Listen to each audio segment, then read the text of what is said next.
Chapter 4 है ना,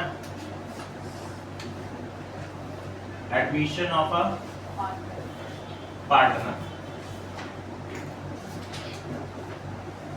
हमने इसमें क्या देखा, हमने पहले भी इसके बारे में थोड़ी सी इंफॉर्मेशन ली थी कि एडमिशन ऑफ ए पार्टनर का मीन्स कि पहले जो पार्टनर्स थे उनके साथ साथ अब एक नया पार्टनर उनको क्या कर रहा है, ज्वाइन कर रहा है।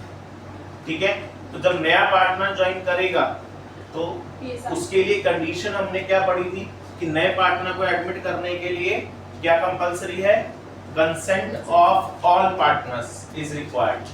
ठीक है, ऐसा नहीं है कि पहले अगर 3 पार्टनर्स में से 2 पार्टनर एग्री हैं एडमिट करने के लिए लेकिन तीसरा पार्टनर डिनाई कर रहा है नए पार्टनर को एडमिट करने के लिए, so they cannot admit that new partner as a partner। ठीक है, new person as a partner वो नहीं कर सकते। तो consent of all partners is compulsory या necessary for admission of a partner. ठीक है, अब ये भी हमारा किस चीज का पार्ट है, रिकॉन्स्टिट्यूशन ऑफ पार्टनरशिप। ठीक है, रिकॉन्स्टिट्यूशन ऑफ पार्टनरशिप फर्म का पार्ट है क्योंकि नई पार्टनरशिप फर्म क्रिएट हो रही है। ठीक है, सपोज पहले पार्टनर्स थे ए और बी, 3:2 थी, सी एडमिट हुआ, तो अब एक नई पार्टनरशिप क्रिएट हो रही है ए बी एंड सी के बीच में, पुरानी पार्टनरशिप खत्म है ना। तो यहाँ पे भी क्या हो रहा है, रिकॉन्स्टिट्यूशन हो रहा है फर्म का, कि पहले फर्म सिर्फ ए और बी की थी, अब फर्म किसकी हो गई, ए बी एंड सी की। क्लियर, तो हमारे को क्या करना है, एडमिशन ऑफ ए पार्टनर में द टॉपिक्स टू डू,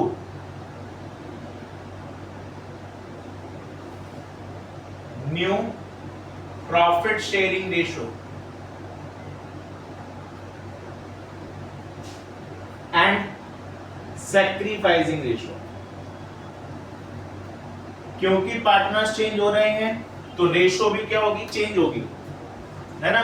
नया पार्टनर एडमिट हो रहा है तो कुछ कुछ कंडीशंस होंगी कि किस तरह से वो एडमिट हो रहा है, तो इसीलिए क्या होगा, न्यू रेशियो निकालनी पड़ेगी हमें।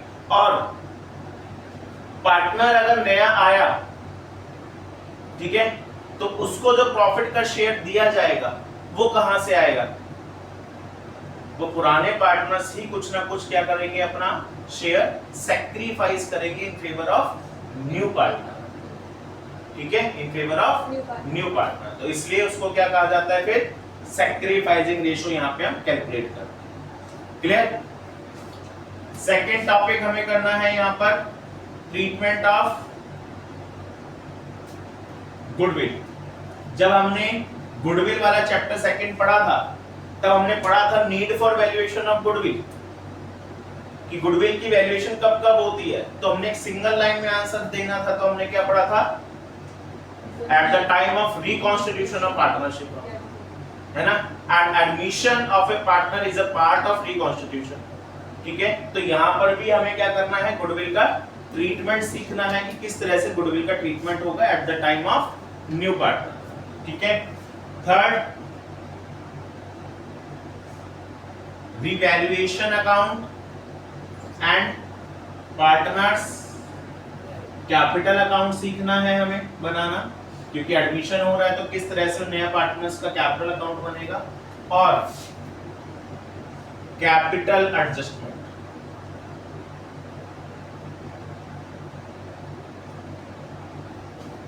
ठीक है, तो these are the 4 main topics, ठीक है, we have to do in this chapter 4 admission of a partner. ठीक है, बेसिकली जो सबसे ज्यादा मेन क्वेश्चन आता है हमारे पास 6 मार्कर, हाईएस्ट मार्कर क्वेश्चन, वो कैपिटल एडजस्टमेंट्स में से आता है। ठीक है, लेकिन इस कैपिटल एडजस्टमेंट में ये सारे टॉपिक्स इंक्लूड होते हैं, तो इसलिए हमें एक एक करके सारे टॉपिक्स पहले सीखने हैं ताकि हम कैपिटल एडजस्टमेंट्स कैलकुलेट कर सके। हमने थर्ड चैप्टर में भी कैपिटल एडजस्टमेंट किया था, हमारी लास्ट जो क्लास थी, है ना, कैपिटल एडजस्टमेंट किया था, तो बाकी सब चीजें सेम बनाई थी हमने, रिवैल्यूएशन सेम बनाया, पार्टनर्स कैपिटल सेम बनाया, उनकी कैपिटल को एडजस्ट किया साथ साथ, फिर बैलेंस शीट बनाया, तो वही सब चीजें हैं यहाँ पे भी कैपिटल एडजस्टमेंट होगा, डिफरेंट केसेस हैं, वो हम करेंगे जैसे जैसे हमारा चैप्टर चलेगा। तो first of all we have to start our first topic, new profit sharing ratio and sacrificing ratio.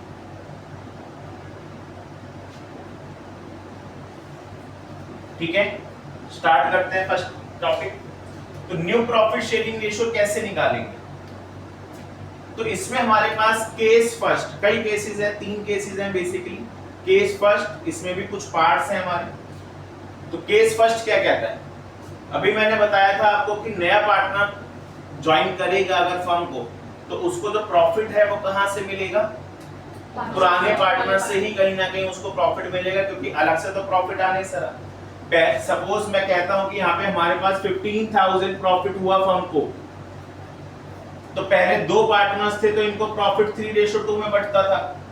अब 3 पार्टनर्स हो गए तो प्रॉफिट तो 15,000 ही रहा ना, प्रॉफिट तो 15,000 ही होगा। पहले 2 पार्टनर्स अगर होंगे तो 2 को डिस्ट्रीब्यूट हो जाएगा, 3 पार्टनर्स है तो 3 को डिस्ट्रीब्यूट हो जाएगा। तो जो सी को प्रॉफिट मिला, अब वो किससे मिलेगा? कहीं ना कहीं ए और बी का शेयर कम होगा जो उसको जाकर प्रोवाइड किया जाएगा। तो यहाँ पे हमारे पास यही डिफरेंट केसेस हैं कि जो ओल्ड पार्टनर्स हैं वो नए पार्टनर को किस तरह से सैक्रिफाइस कर रहे हैं अपना share, so that he can take share in the profits. ठीक है, तो case first, when new partner acquire his share of profit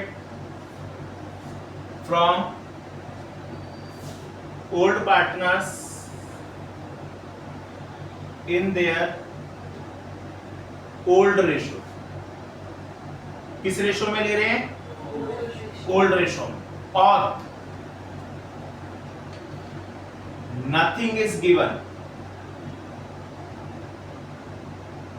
about sacrifice, कुछ भी नहीं लिखा किसने कितना सैक्रिफाइस किया, ए ने कितना दिया, बी ने कितना दिया, जो भी पार्टनर्स थे ओल्ड पार्टनर्स किसने किस रेशो में या कितना दिया, कुछ भी लिखा नहीं है। सिर्फ क्या लिखा है, एग्जांपल के तौर पे अगर हम देखें कि A and B were partners with ratio 3:2, C was admitted for 1/4 share, calculate new ratio. ठीक है, calculate new ratio. A B की रेशो ये थी, सी एडमिट हुआ फॉर 1/4 शेयर, ए ने कितना दिया, बी ने कितना दिया, कुछ भी नहीं लिखा है आपको, है ना।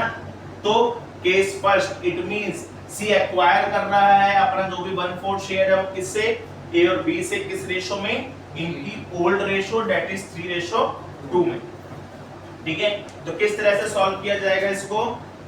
लेट टोटल शेयर बी, पूरी फर्म का हमने टोटल शेयर कितना लेट कर लिया, 1।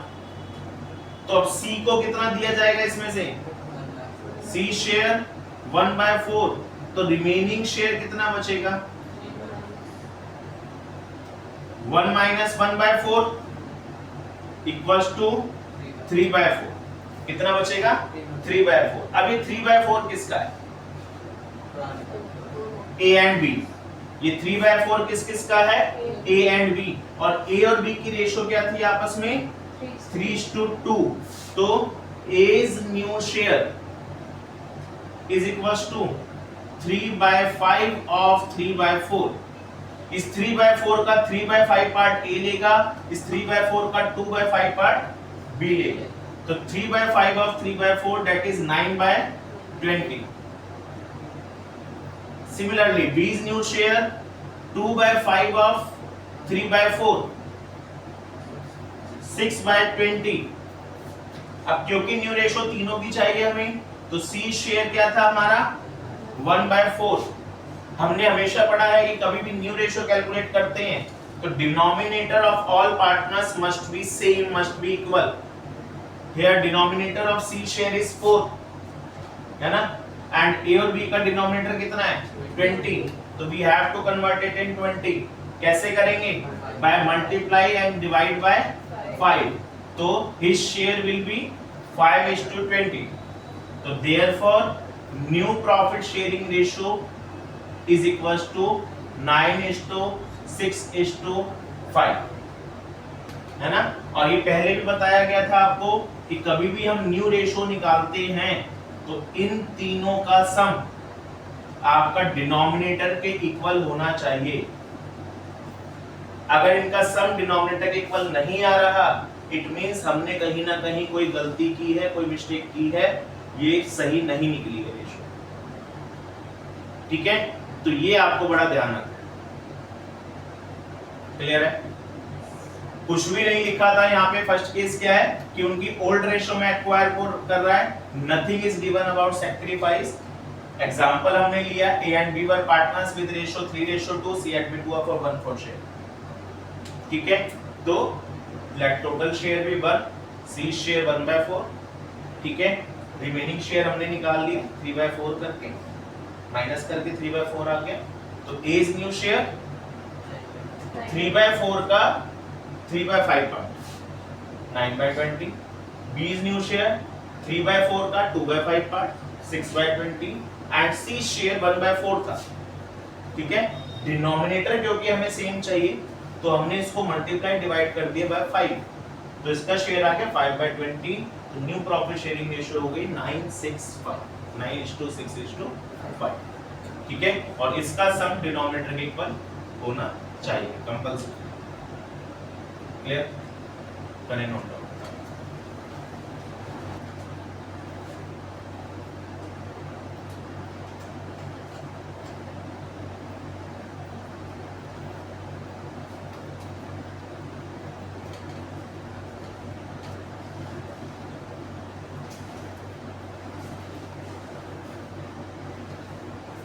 फर्स्ट केस में ही condition second,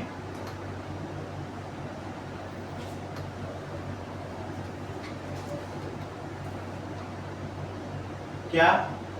when future ratio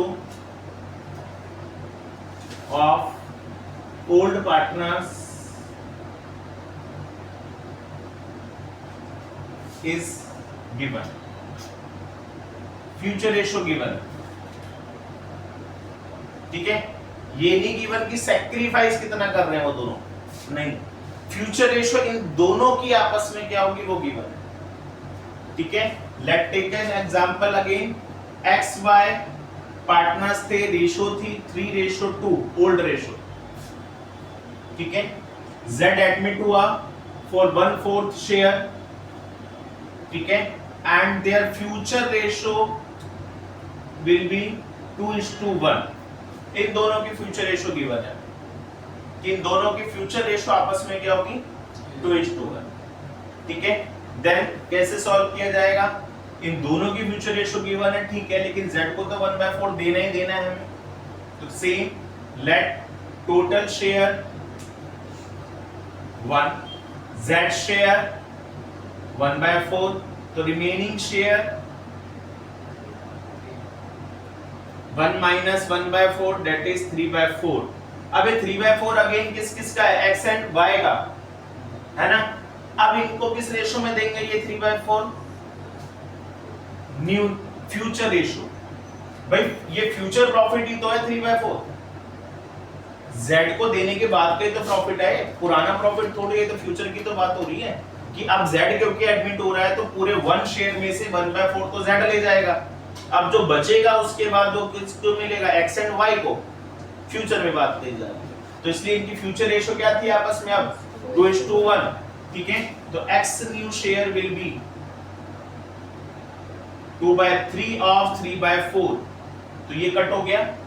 हम 2/4 भी कट कर सकते हैं लेकिन मत किया करो सारा कुछ कट, क्योंकि फिर हम कट करेंगे बाद में इक्वलाइज करने के लिए फिर अगेन मल्टीप्लाई डिवाइड करना पड़ेगा। तो 2/4 छोड़ दिया। ठीक है, y share 1/3 of 3/4 1/4 and z share क्या था? अब हमें इक्वलाइज करने की जरूरत ही नहीं है क्योंकि डिनोमिनेटर सेम आ गया। तो therefore new profit sharing ratio will be 2:1:1। Sum is equals to denominator 4। Simple. ठीक है, वहां पे हमें फ्यूचर रेशो नहीं दी थी, तो जो रिमेनिंग शेयर था वो हमने उनकी ओल्ड रेशो में डिस्ट्रीब्यूट कर दिया। यहाँ जब हमें फ्यूचर रेशो गिवन है तो रिमेनिंग शेयर हम क्या कर देंगे, इनकी फ्यूचर रेशो में डिस्ट्रीब्यूट। ठीक है, बाकी और कुछ नहीं।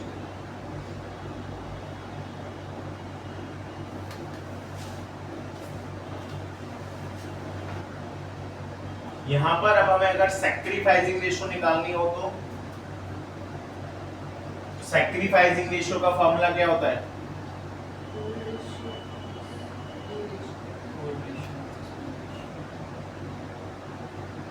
Old ratio minus new ratio, है ना।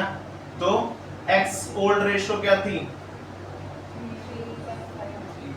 3/5 minus new ratio 2/4।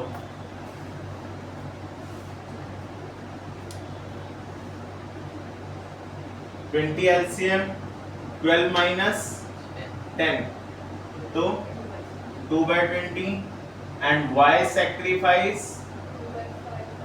2/5 minus 1/4, 20 LCM 8 minus 5, तो 3/20।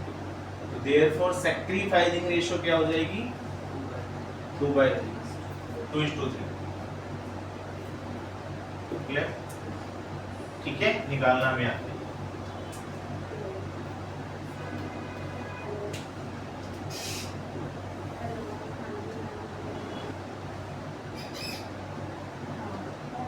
Condition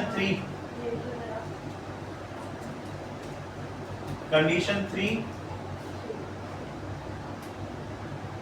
when one of the old partner would retain his original share। इसका मतलब क्या है?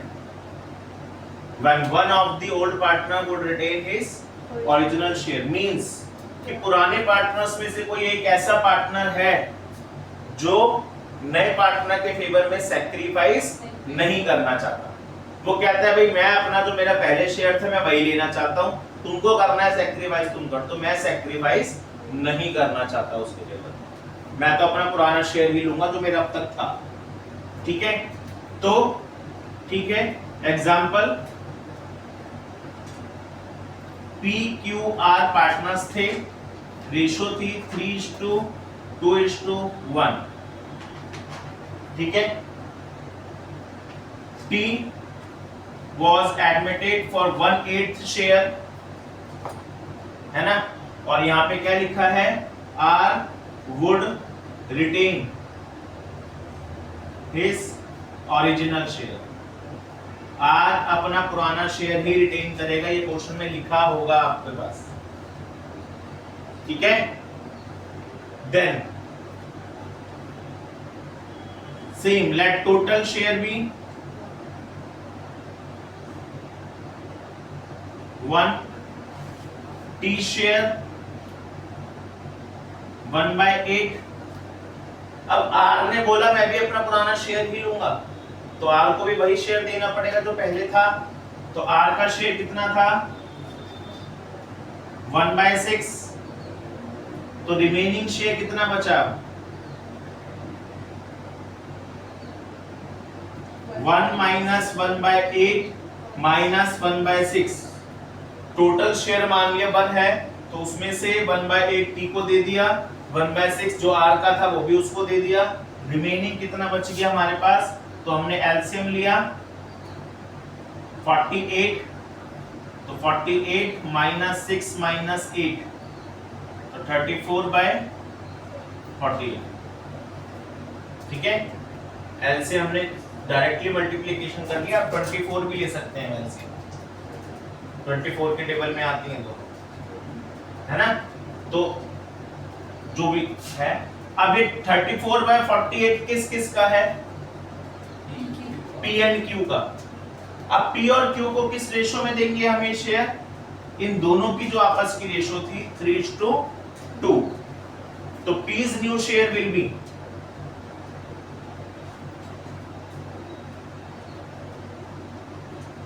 P's new share 3/5 of 34/48, ठीक है। तो क्या हो गया ये,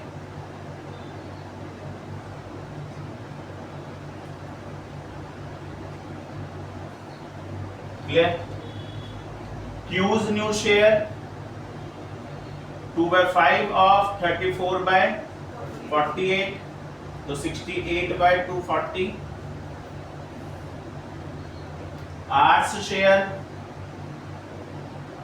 1/6 and T's share 1/8, ठीक है। अब डिनोमिनेटर इक्वल करना है, तो हम यहाँ पे क्या देख रहे हैं, दोनों कट रहे हैं, किससे, 2 से कट रहे हैं दोनों, तो 51/120, 34/120, है ना, और डिडक्शन नहीं हो सकती। तो अब डिनोमिनेटर 120 ले लेते हैं, तो डिनोमिनेटर यहाँ भी 120 आ गया। अब 6 को 120 करने के लिए मल्टीप्लाई डिवाइड बाय 20, तो 20/120, और इसको मल्टीप्लाई करने के 15 से, तो 15/120। तो therefore new profit sharing ratio is equals to 51:34:20:15, ठीक है। And we will sum it up and check whether it is equals to 120 or not, ठीक है। तो हम इसको टोटल करके 120 चेक कर लेंगे, क्लियर। अब यहाँ पे अगर सैक्रिफाइसिंग रेशियो चाहिए हो तो old ratio minus new ratio. अब हमें यहाँ पे ये पता है कि सैक्रिफाइस किया किसने है, केवल P एंड Q ने, ठीक है। अब P और Q की ओल्ड रेशियो क्या थी, P की ओल्ड शेयर 3/6, है ना, न्यू शेयर 51/120, तो 120 LCM 60 minus 51 9/120, and Q sacrifice 2/6 minus 34/120, तो 40 minus 34, 6/120, that is 9:6 और 3:2,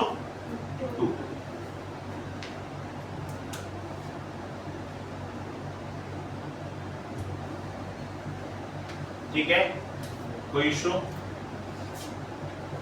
तो जैसे जैसे बोल रखा है सिर्फ वैसे वैसे हम क्वेश्चन को सॉल्व करते चले जाएंगे, सिंपली कुछ और एफर्ट्स नहीं लगाएंगे,